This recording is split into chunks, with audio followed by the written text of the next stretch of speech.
2 years ago, I bet everything on a dream.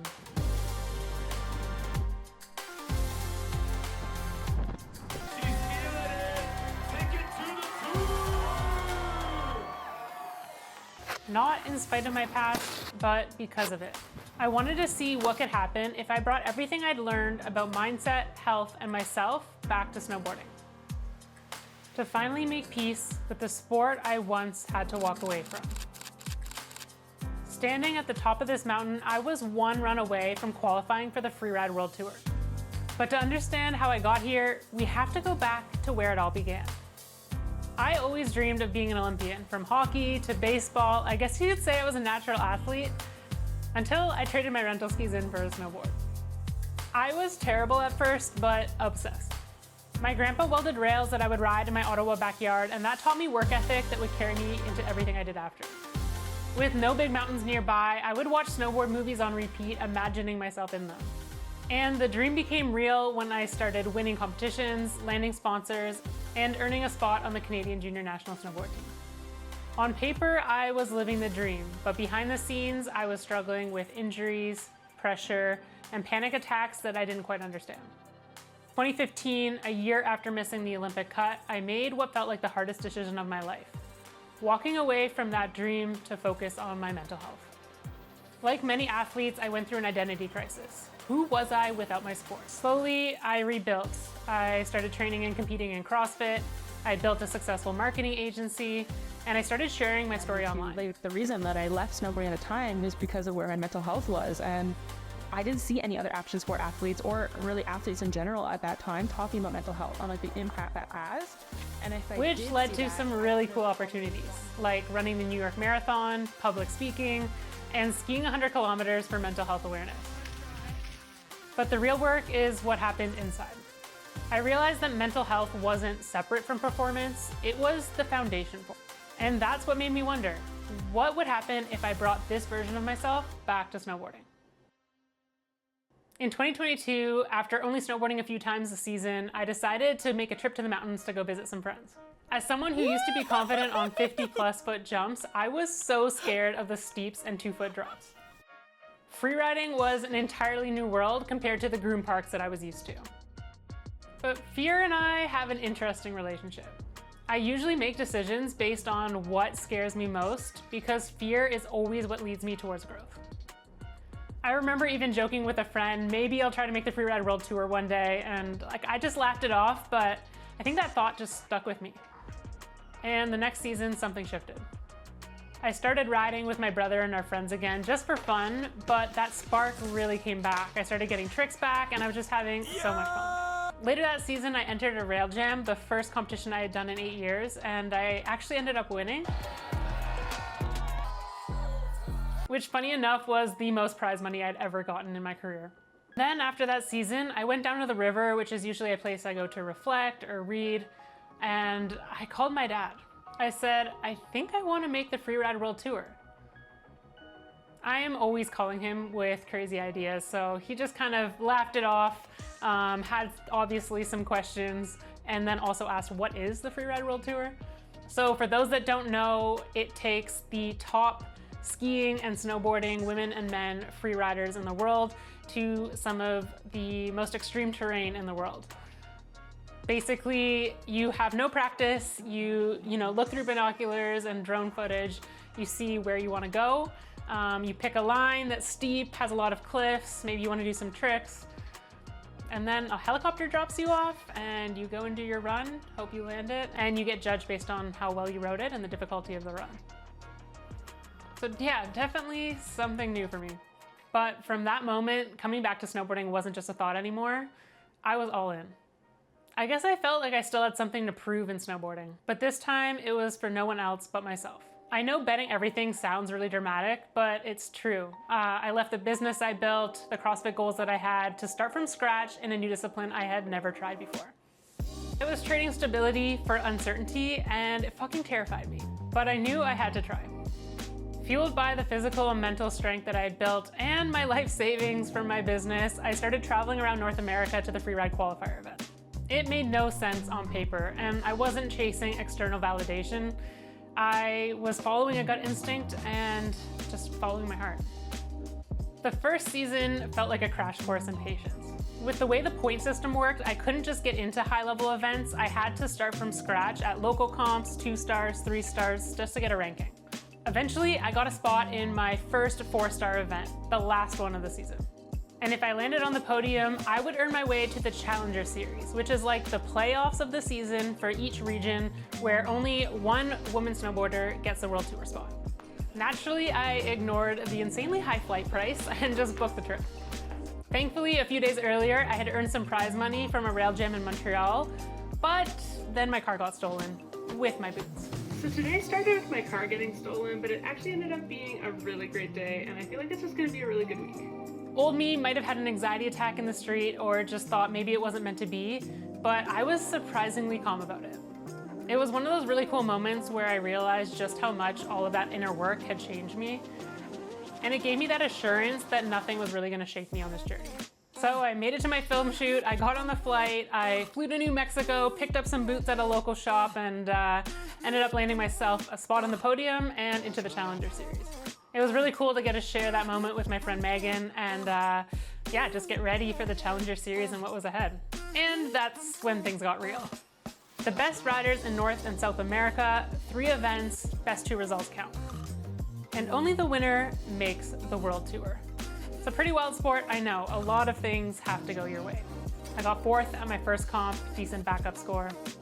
We had some time off before the second competition in Colorado, and so I got to go out to the backcountry and have some fun with friends, which is really why we all do this. If you know me, you know I love an off-day adventure, so after that I headed to Utah to go see some pretty cool rocks. Welcome to Rest Day Adventures. We are in the National Arches State Park. 10 out of 10 rest day. Back to competition though, Silverton is just such a cool place. I had my eye on this one cliff all week and everyone was saying it's too big, it was too flat, and I was like, I can squat 315, it's gonna be fine. Spoiler alert, they were right. I kneed myself in the face in the landing, but I did learn an important lesson. Progression in freeride isn't just about big hits. There's actually a lot of strategy and a lot of reading terrain. And in the last comp, I had a lot more hard lessons. I got lost mid-run, listened to too many voices, and doubted myself. That's when I accepted the harsh reality that I wasn't ready yet. But unlike 10 years ago when that same truth broke me, this time it built me. Failing didn't feel like an identity loss anymore. And being able to handle the messy in-between where the gap between where you are and where you want to be just seems so far, felt like proof that I was exactly where I was meant to be. Sometimes when I'm in survival mode, I can ignore a lot of red flags. The truth is, my knee had been holding on by a thread all season, and it was really holding me back. Most of my freeriding only took place in competitions because I was just managing pain in my knee the whole time. So I had to face reality. I made the hard decision to end my season early and miss my favorite time of the year, spring riding, but to give myself what I needed most: healing to be able to gain experience in big mountain terrain. Rehab wasn't all bad. I had a great summer training in the gym and had the opportunity of being Team Canada's social video host for the Olympics, which kind of felt like its own type of competition and performance, all-consuming but very fulfilling. 2 days after the Olympics ended, I flew to Chile for my first freeride camp. As a Venezuelan Canadian, it was so cool to get to snowboard in South America, and it was my first time truly freeriding outside of competition. And although the competition didn't go how I wanted, it just fueled my motivation for the season ahead. After a fall at home, I spent most of December riding at Tremblant, my home mountain in the east. Then I headed west to Revelstoke, where the first freeride comps of the season were and where I could get some big mountain riding in. I ended up winning 3 competitions in Revelstoke, 2 freeride ones, and a rail jam. And then after a fun few days riding park at Sunshine, it was time to head to Kicking Horse. I played it a little too safe, my mental game was a little off, and a small lapse ended up costing me a result. And for a bit, I beat myself up about it, but perfection just isn't sustainable. You gotta shake it off and move forward. I flew home, I grabbed my park board, and hopped on a flight back west to Regina for another rail jam. At 31, lining up both beside Nora Beck and an incredible 13-year-old rider was pretty surreal. Unfortunately, a fall there ended up leaving me with a mild concussion, and so I had to take some time off to recover, before it was time for my favorite rail jam of the season, APIK. APIK is always so fun, and although I didn't land that much in the finals, I landed the one trick I wanted, and it was enough to make it on the podium, which was pretty cool. In that moment, that result felt like a win, and compared to the same result feeling like a loss the year before, it was growth that can't be measured on a leaderboard. Next up was Utah, and we ended up catching an all-time storm. But at the competition, I crashed again, and it left me questioning everything. However, I refused to make the same mistake I did as a young athlete, letting results define my joy. So I skipped the final qualifiers, not because I gave up, but because I wanted to come back to why I ride. Some time at home and trusting that my results were enough, even though it almost cost me a spot in Challengers, gave me that mental reset that I needed. I headed back west with a lot more confidence. At the first Challenger, I was really happy with the second place, and then I got a dream invite to low maintenance at Baldface, which is an incredible progression event with a lot of riders that I just look up to and admire.